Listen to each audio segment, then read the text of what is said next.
بسم اللہ الرحمن الرحیم.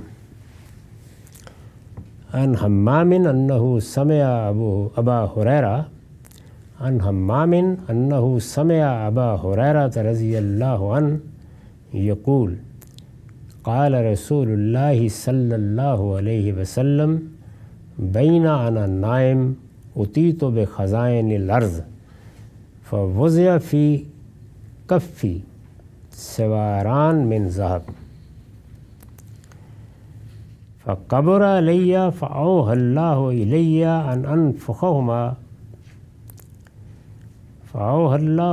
ان ننفخهما فنفختهما فذهبا فأولتهما الكذابين اللذين انا بینهما صاحب السنہ و صاحب الیمامہ. یہ بخاری کی روایت ہے.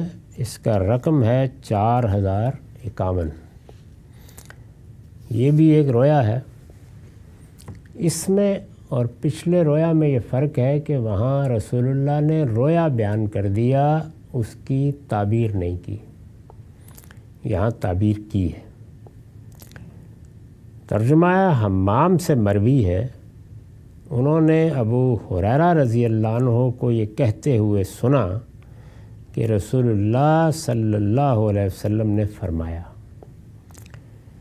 میں سویا ہوا تھا کہ اس اثناء میں میرے پاس زمین کے خزانے لائے گئے.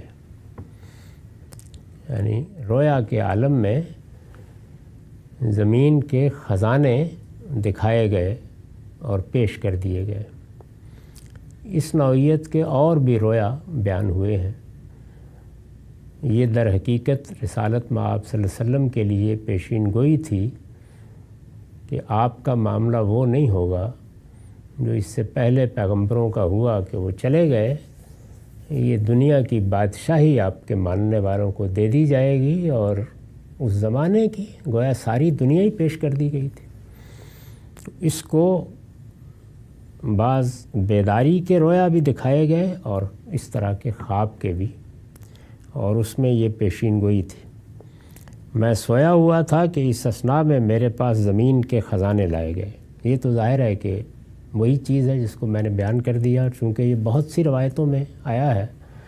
رسول اللہ نے اسی کی بنیاد پر بعض لوگوں کو خوشخبری بھی دی، جیسے کہ وہ سراقہ کا واقعہ ہے جس نے پیچھا کیا تھا ہجرت کی رات. تو فرمایا تھا کہ سراقہ وہ دن بھی ہوگا کہ آج تو میرا پیچھا کر رہے ہو، لیکن تم ہوگے اور تمہارے ہاتھ میں کسرا کے کنگن ہوں گے. فرمایا کہ پہلے میں نے یہ دیکھا، پھر میرے ہاتھوں پر سونے کے 2 کنگن رکھ دیے گئے، لیکن مجھے وہ اچھے نہیں لگے. دونوں بہت گراں گزرے، بہت شاک ہوئے مجھ پر. جیسے ہی یہ کیفیت ہوئی تو اللہ نے میری طرف اسی خواب میں، یعنی رویا ہی میں وحی کی. کیا وحی کی؟ یہ کہ فأوحى اللہ علیہ ان انفخهما، کہ ان میں پھونک مار دو. تو فرمایا کہ میں نے رویا میں، خواب میں دونوں میں پھونکا تو دونوں اڑ گئے، جاتے رہے. فذهبا، ختم ہو گئے. اب ظاہر ہے کہ زمین کے خزائن دیے گئے، اس کی تو بڑی واضح تعبیر ہے. یعنی جو بادشاہی، جو حکومت اور جو سب کچھ رسول اللہ کی امت کو ملا وہ دکھا دیا گیا. لیکن یہ کیا چیز تھی؟ تو اس کی آپ نے تعبیر کی.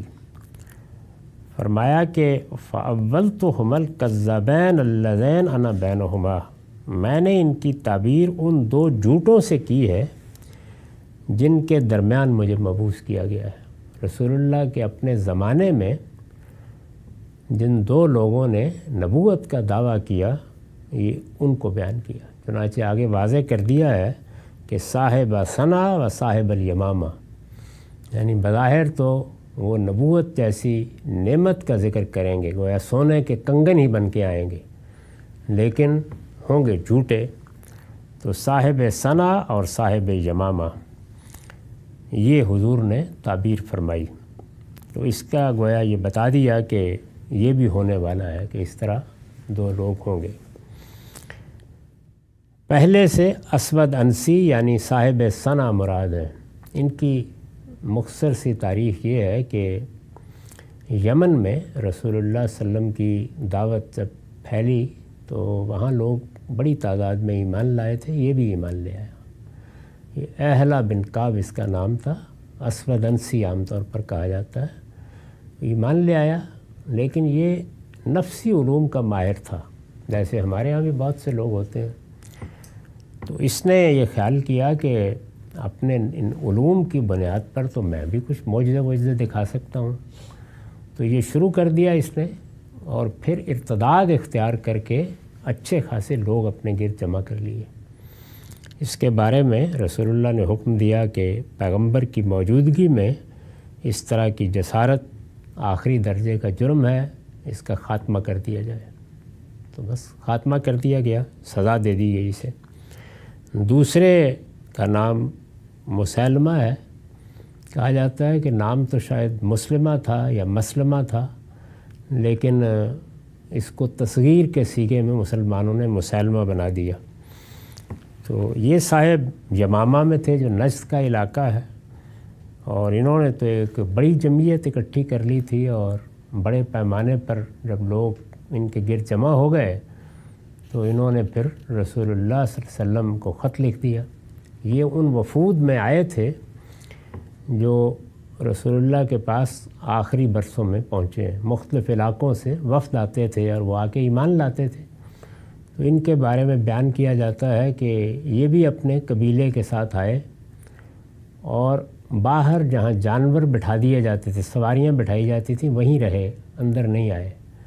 اور لوگوں نے یہ کہا کہ ایک اور شخص بھی ہمارے ساتھ ہے، بوڑھا آدمی ہے، بہت بزرگ ہے، اس کو ہم اپنے مال اسباب کی نگرانی کے لیے چھوڑ آئے ہیں، ہم تو ایمان لے آئے، اس کے بارے میں کیا ارشاد ہے؟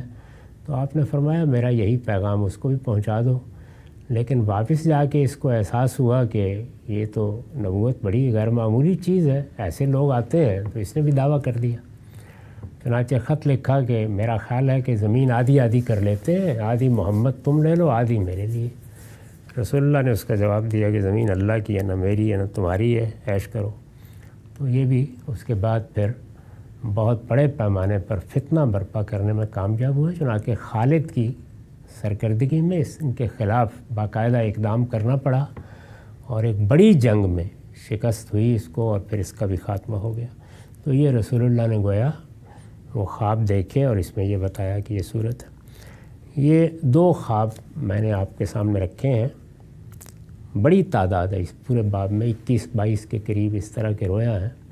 یہ کسی موقع پر پورے پڑھیں گے، یہاں چونکہ ایک مسئلے کی وضاحت مقصود تھی تو یہ میں نے رکھ دیے کہ پیغمبروں کو بہت سی چیزیں جو مستقبل میں پیش آنے والی ہوتی ہیں یا ان کے زمانے میں یا ماضی میں، وہ اسی طرح دکھائی جاتی ہیں۔ یعنی ان کا طریقہ یہ نہیں ہوتا کہ بتائی جائے، بلکہ زیادہ تر واقعات دکھائے جاتے ہیں، اور وہ کبھی بیان ہی دکھا دیے جاتے ہیں۔ جیسے کہ ایک بڑا واقعہ بیان ہوا ہے قرآن میں کہ رسول اللہ کو دکھایا گیا کہ اس وقت تو صورتحال بڑی مخدوش ہے، لیکن صحابہ کو ساتھ لے کر رسول اللہ عمرہ کر رہے ہیں۔ سوچا ہی نہیں جا سکتا تھا کہ قریش عمرہ کرنے کی اجازت دیں گے۔ تو اس رویا کو دیکھ کر حضور نے رخت سفر باندھ لیا، یعنی صرف دکھایا گیا، کچھ بتایا نہیں گیا۔ عمرہ کر رہے ہیں صحابہ اور بال کاٹ رہے ہیں، اور جیسے کہ عمرے میں ہوتا ہے وہ ساری تصویر دکھا دی گئی۔ تو قریش نے داخل نہیں ہونے دیا۔ چنانچہ صلح حدیبیہ کا واقعہ اسی کے نتیجے میں ہوا، اور اللہ تعالیٰ نے پھر اس پر تبصرہ کیا کہ یہ پیشین گوئی کی گئی تھی، رویا دکھایا گیا تھا، لیکن یہ کب کہا گیا تھا کہ آپ حضرات ابھی اٹھ کے چلے جائیں، یہ ہو جائے گا اپنے وقت پر۔